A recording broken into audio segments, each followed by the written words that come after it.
এবার আমার লক্ষ্য ঠিক জায়গায় লাগবে। লেগেছে।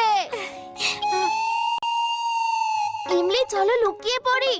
বান্টি যদি আমাদের দেখে নেয় তাহলে আমাদের সাথে খেলতে চাইবে। ঠিক আছে, লুকিয়ে পড়ি। চলো ওই দিকে যাই।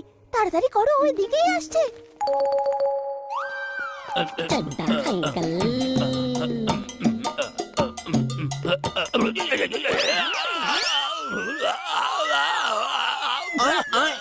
আরে এসব কি কইলেন? আমার সব কিছু পড়ে গেল। আমার সাথে এরকম বারবার কেন হয়?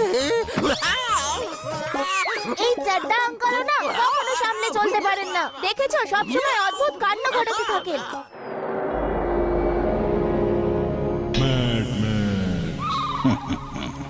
এই হলো এই দুনিয়ার নবতম আর অসাধারণ রোবট ম্যাগি।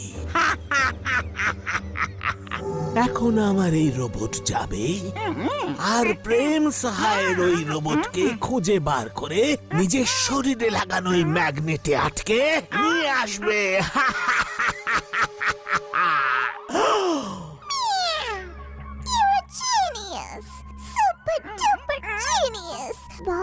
একদমই ঠিক তাই মুনা।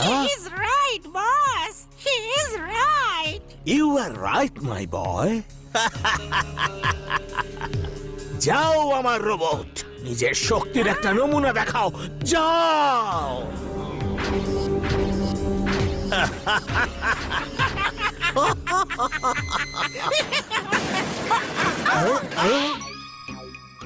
নো নো, এইভাবে নয়। তুমি তোমার বডি দিয়ে রোবটকে আটকাবে, কার, স্কুটার কিংবা টেম্পোকে নয়। টিম্বাকটো, তুমি ওর সঙ্গে গিয়ে ওকে সাহায্য করো। যখন প্রেম সহায়ের রোবট পাবে তখন ওর ম্যাগনেটিক পাওয়ারকে অন করে দেবে। হ্যাঁ, যাও। ঠিক আছে বস, আই উইল ডু ইট বস। বীর, আমার গ্রাম রাজপুরে মেলা হচ্ছে, অনেক বড় মেলা হচ্ছে। কিন্তু এইবার আমরা মেলা দেখতে যেতে পারবো না। কেন? এবার কেন যেতে পারবে না? ট্রেন ওখানে যায় না যে। রেলওয়ে ট্র্যাক তৈরি হয়েছে কিন্তু ট্রেন চালু হয়নি। আর এইবার বৃষ্টির কারণে ল্যান্ডস্লাইড হওয়ার জন্য রোড ব্লক হয়ে গেছে। তাই এইবার তো যেতে পারবো না। কোনো ব্যাপার নয়, আমি এমন গাড়ি বানাবো যেটা রেলওয়ে ট্র্যাকে চলতে পারে। তারপর আমরা সবাই মিলে ওই গাড়ি করে মেলা দেখতে যাব। ঠিক আছে? সত্যি? হ্যাঁ ইমলি।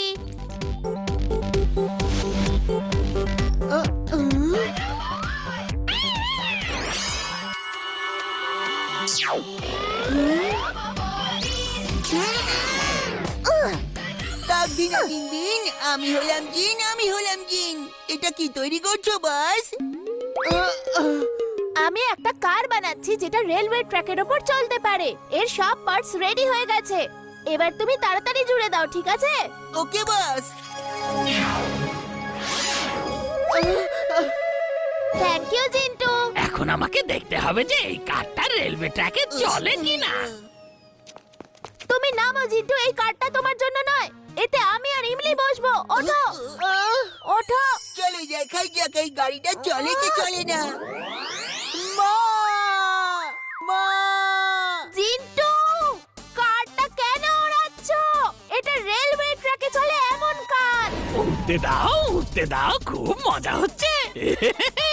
জিন্টু, আমি আদেশ দিচ্ছি যে কার ওড়ানো বন্ধ করো। ওকে বস।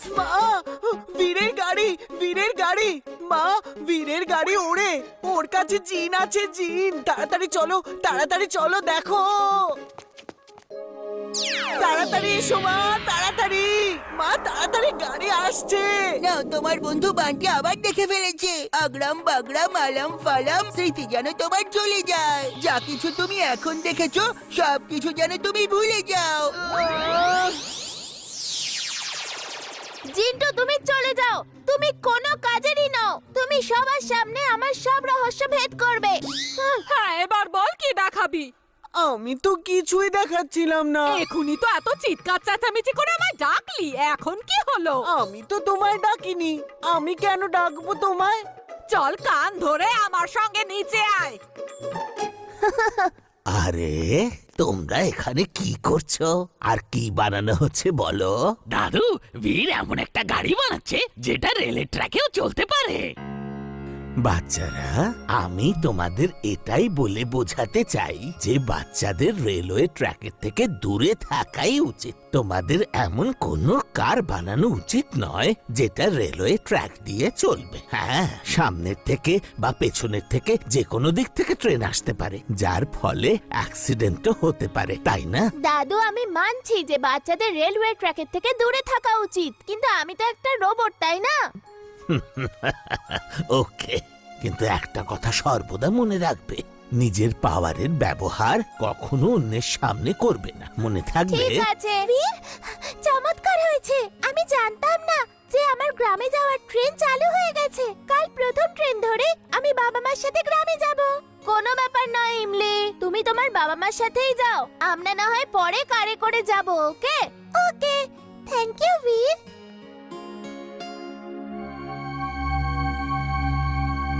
হ্যাঁ, দেখো।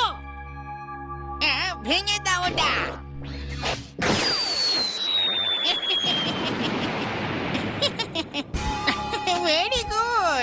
Very good Maggi. এখন শুধু ট্রেনের ব্রেক ফেল করে দিয়ে ড্রাইভারকে অজ্ঞান করে দিতে হবে। সবাই যেন এটা জানতে পারে যে ট্রেনটা ভাঙা ব্রিজ দিয়ে যাচ্ছিল। খবর পেলেই প্রেম সাহাইয়ের রোবট আমাদের কাছে আসবে আর জালে জড়িয়ে পড়বে। এখনকার ব্রেকিং নিউজ, রাজপুর যাওয়ার প্রথম ট্রেনটাই বিপদে পড়তে চলেছে এক্ষুনি। রাজপুর যেতে একটা 2 কিলোমিটার বড় লম্বা ব্রিজ ভেঙে পড়েছে আর ট্রেনও থামছে না। এদিকে ড্রাইভারেরও